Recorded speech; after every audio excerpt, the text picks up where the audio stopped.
First up is The Hunger Games, The Ballad of Songbirds and Snakes, and this is a prequel to the events of The Hunger Games.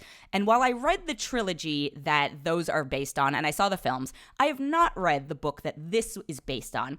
I did go see the film with people who have read it, and they said it's a pretty faithful adaptation. So, if you are a fan of the Hunger Games universe and you liked the book and you read it, you'll probably like this film.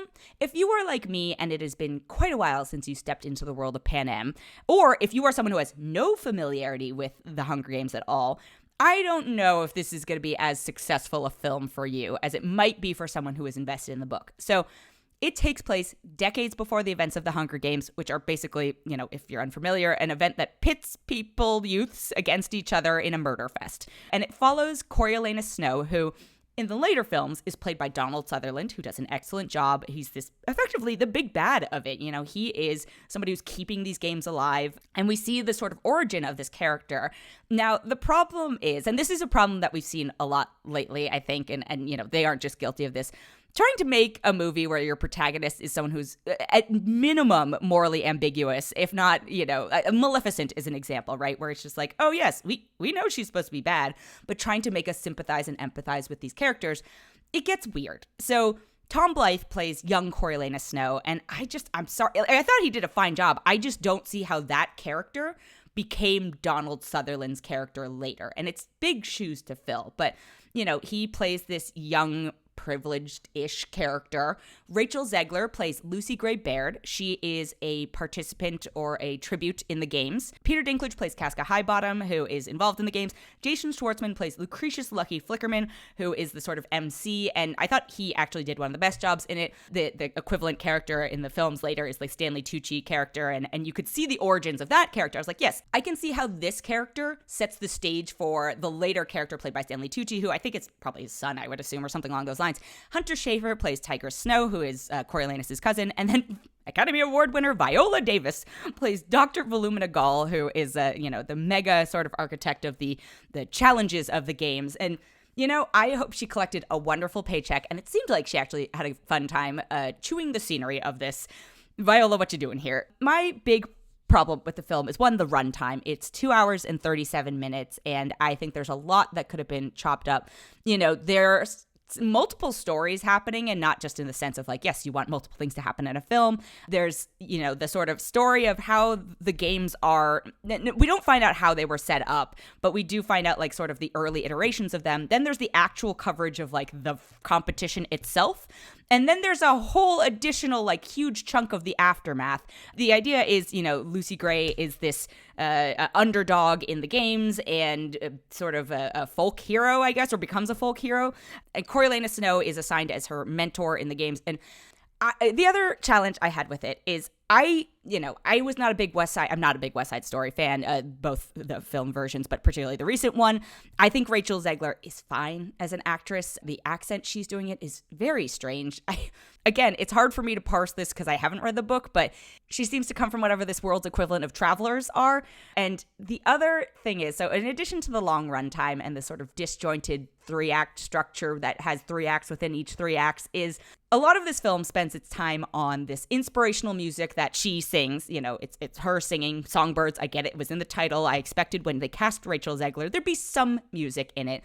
And it's supposed to be this inspiring, moving music that makes like an entire nation cry. And maybe it's just a personal music taste thing, I did not get that from the music that I heard in it. It just tonally, stylistically, like it didn't do what it was telling me it was supposed to do.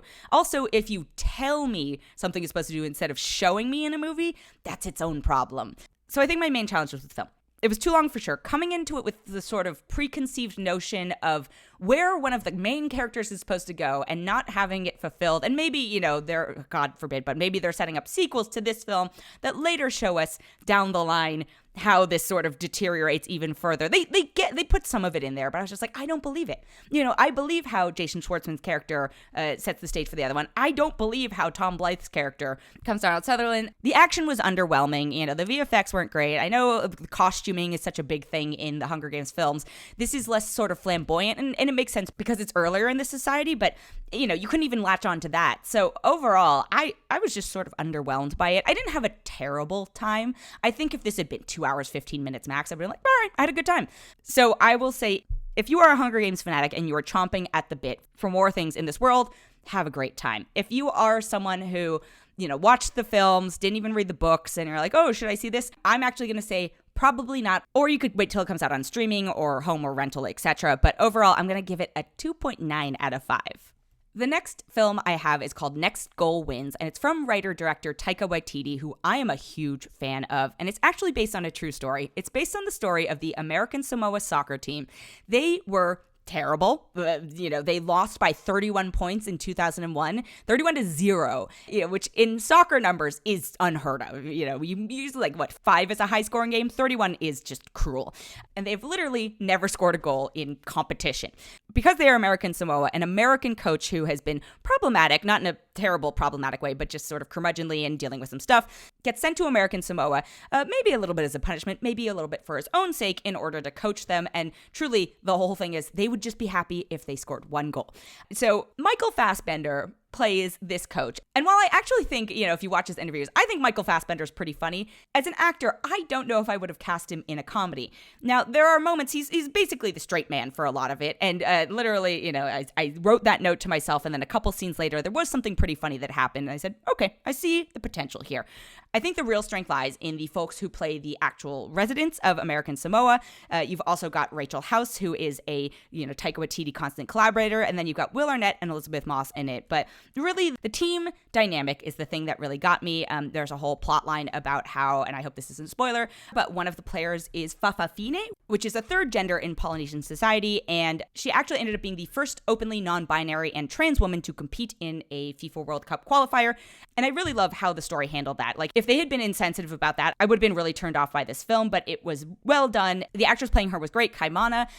So yeah, this is not Taika Waititi's strongest work. I will fully acknowledge that. Please don't expect a Jojo Rabbit or a Thor Ragnarok or a Hunt for the Wilder People out of this. However, if you like underdog stories, and I say this ironically having just said whatever on the Ballad of Songbirds and Snakes, but if you like underdog stories, if you like sports stories, if you generally like Taika Waititi's sense of humor, I think you're going to have a fine time at this. Just, temper your expectations, go in prepared for a good time, and you will have one.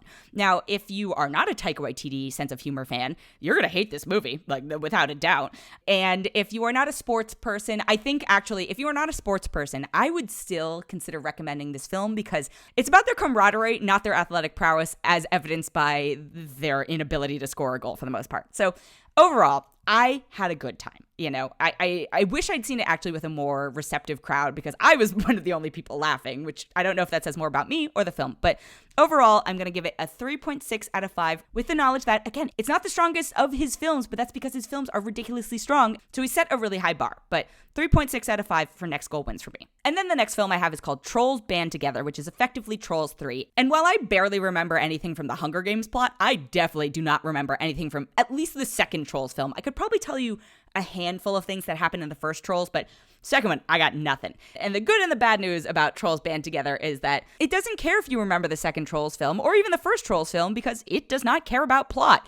And that can be, I suppose, a good and a bad thing. Mostly a bad thing, but very talented voice cast. You've got Anna Kendrick, Justin Timberlake, Camila Cabello, Eric Andre, Amy Schumer, Andrew Rannells, Troye Sivan, Daveed Diggs, Kid Cudi, Zoe Mamet, Zooey Deschanel, Christopher Mintz-Plasse, RuPaul, Kenan Thompson, Anderson .Paak, Ron Funches, and then NSYNC are briefly in it. I don't think that's a spoiler because it's been all over the marketing because yes, there is a new NSYNC song in it. And I think the fact that the marketing has been, very boy band heavy, but retro boy band, like classic boy band, tells you who this movie thinks it might actually be for. There's a lot of just on-the-nose boy band references. And so I guess the assumption at this point is that the people who grew up with these boy bands now have children that they are bringing to this movie, which I find disconcerting as someone who falls into that category potentially. But yeah, no plot to this. I vaguely remember at least, and so Trolls 2, I will say, I do remember that it came out during the pandemic, and so, the fact that anything new was coming out, I was pretty happy about. And I remember being like, oh, the music in this is very catchy. I can't say the same for the music in Trolls Band Together. Again, much like Ballad of Songbirds and Snakes, it might just be a personal music preference thing, but I was not into it. I won't even try and go into the plot for you. I think I will just say if you are a fully grown adult who plans on seeing this and you don't have children and children aren't involved, I'm going to assume that you are not going to go sober, and I hope you have a wonderful time. If you are an adult with children and are thinking about taking your kids to this, I guess enjoy. It's not terrible for kids, I don't think, but I don't think it's going to be great. It's similar to the other Trolls movies. It's sparkly, there's music, it's nonsensical. There's a couple of other really, there were trying to be sort of nostalgic jokes for adults. I didn't feel like there were as many like pandering jokes to kids, and not that jokes should pander to kids, but I do think films that are meant for inclusive audiences sometimes fall into that trap. But yeah, I didn't even think the jokes for people in my age bracket were that funny. Other people were laughing, and so I'm delighted for them, but it certainly was not for me. I came out of it being like, what did I just watch? The nicest thing I can say is that it was an hour and 32 minutes. So I'm going to give it a 1.9 out of 5. And I'm sorry to do that because I know how hard it is to make a film, but I could not palate this. Like, there was just nothing in it for me and nothing in it for a lot of my peers. And if you want to see the, gimmickiness of the reunion of NSYNC, I'm sure that clip will be on YouTube at some point as a promo, or watch the music video or whatever it is. Like, it's not enough to make a movie out of. So overall, 1.9 out of 5 for Trolls Band Together. The next film I have is called Rustin, and it's a biopic about Bayard Rustin, who was a community organizer and advisor to Martin Luther King Jr. and a huge part of the civil rights movement. He basically organized the March on Washington, and, I don't think people know as much about him because history has sort of swept him under the rug a little bit, because he was, one, obviously a black organizer, and two, gay, and so his own community at the time was not particularly accepting. So, tough subject to watch for sure. I am glad that his story is being told. It's, for lack of a better word, an important one. This film clearly relies on the strength of whoever's going to be playing Rustin, and that's Coleman Domingo, and he is by far the best part of this film. He gives a spectacular performance.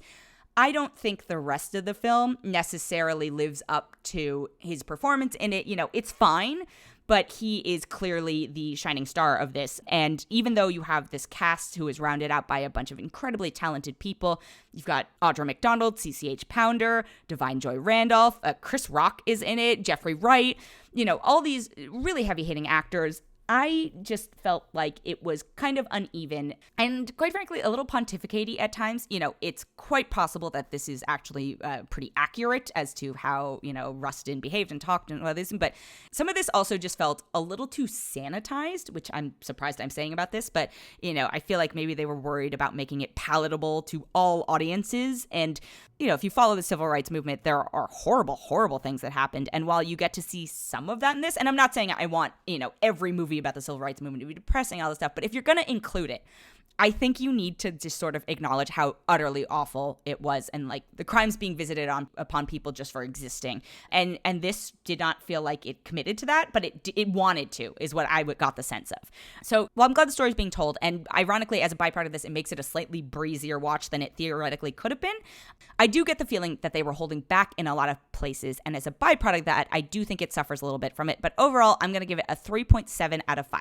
Hang in there, folks. Second to last one. So the next thing I have is Please Don't Destroy the Treasure of Foggy Mountain. And you might be asking yourself, what is this? Is this a real thing?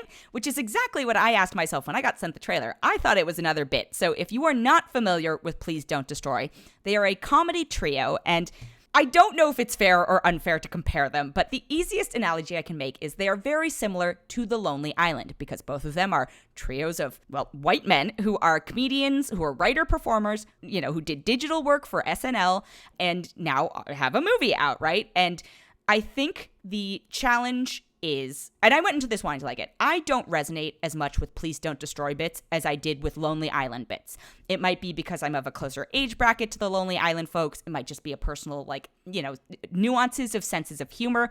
But I already inherently don't find their stuff as funny or refined, or I feel like they are aware they sit in the shadow of the Lonely Island. So, get sent this, I'm told they're making a feature film. I didn't expect a ton of it, but I love things like Popstar. I love things like Hot Rod, MacGruber. I know that good things have come out of SNL films. So the three of them play childhood friends who are sort of stagnating in their lives, but two of them might be going off to do other stuff. Conan O'Brien plays one of their fathers, and don't get me wrong, I love Conan O'Brien, but he's not like an actor necessarily. And so casting him, who I assume is one of their comedy heroes, and I understand why they did it, but it's just a lot of like, what's going on here? And he's in it for quite a bit that I'm like, this might be too much of the, I don't know if this is the right choice. I went into this, again, very much wanting to like it. I do love nonsensical stuff. I don't think they committed as much, actually, as I was expecting them to. And I also think it was this weird line of, while it's not necessarily a generational thing, but I feel like they were trying to write jokes and bits to impress a much older generation of comedians. Like, there were some insider bits that I only know because I, listened to, a Conan-level comedian, and I'm like, this doesn't quite make sense for you guys. You're much younger than this, and I don't know if the audience who, might be tuning in for this is gonna get that. And in some senses, all of these movies are movies for themselves, right? So I think the other challenge with this film is that, and again, I'm sorry to compare them, but it's just such an easy comparison. If you look at The Lonely Island, right? I would say because they're all writer-performers, but Andy Samberg of the three of them, and the other two are Jorma Taccone and Akiva Schaffer, and you might not even know Akiva's name necessarily, but he's more the director, and Jorma's an actor too, but Andy is probably best known for his acting, right? He is a great comedic actor. I don't think of the three Please Don't Destroy guys. You have an Andy Samberg level talent performer. You have other strengths. I'm not even talking about their writing skills, but I'm talking about their performing skills. And so when you don't have someone who can sort of carry the acting part of this, and you don't cast someone who's integral, who is also able to carry the acting part of this, it becomes a problem. It's harder to watch. They do have a couple of supporting folks who I'm a huge fan of. Meg Statler's in this, Ex Mayo, Nicole Sakura, Bowen Yang, Cedric Yarborough. But because the three Please Don't Destroy guys are in it and feature themselves so much, it kind of brings it down a little bit. I don't want to hate on this. I really did want to like it. And there were a couple times I laughed, but it was not for me. And I think they actually wanted to be more ridiculous with it. And I don't know if it was a budget thing or they don't want to be too close to The Lonely Island or whatever it was, but something fell short with this. And I won't even say the same thing about Rustin where I'm like, oh, it was sanitized. It was definitely not sanitized. There were some utterly gross things in it, but the story was whatever, but I don't need the story to necessarily make sense if the performances can carry it and the humor can carry it, but they fell quite a bit short for me, and it was really hard to watch, so I'm only going to give it a 1.7 out of 5. I'm really sorry, but I just want to save you the time. And the very last thing I have this week is Monarch: Legacy of Monsters, which is a new streaming series on Apple TV+. The first 2 episodes are out now, and then it's going to go weekly, and this takes place in the Monsterverse, which is basically the Godzilla and Godzilla vs. Kong films of the last however many years. I had forgotten the plots of all of those, but the good news is I don't think you need that because it's Godzilla. And it focuses on the people involved in the sort of military organization that tracks, it's called Monarch, and it tracks the Godzilla and the kaiju and all that stuff. And it takes place in 2 different time eras, the 50s when they're just getting started, and then sort of modern day right after the San Francisco attacks, which happened in 2014. You don't need to remember any of this, but what you do need to know is that Kurt Russell and his son Wyatt Russell are playing basically the same character. Kurt Russell's playing the older version, Wyatt Russell's playing the younger version, and then you've also got Anna Sawai, Kiersey Clemens, Ren Watabe, Mari Yamamoto, Anders Holm, Joe Tippett, and Elisa Wasowski. The thing I will preface for you with this is that it's not a Godzilla show. There's a reason it's called Legacy of Monsters, and Monarch: Legacy of Monsters. So if you're going into it thinking, oh, it's going to be all kaiju fights and all this stuff, it's not. It's more about the people. If you like the sort of lore they've built all around this, you're going to have a good time on this. But if you're going into it expecting a big bad monster showdown every week, it's not that. But, Kurt Russell is so good in this. Wyatt Russell is decent, but I'm like, oh man, it's really tough when your dad is literally Kurt Russell and you're playing the same character. But overall, I still enjoyed it. Monarch: Legacy of Monsters starts streaming today.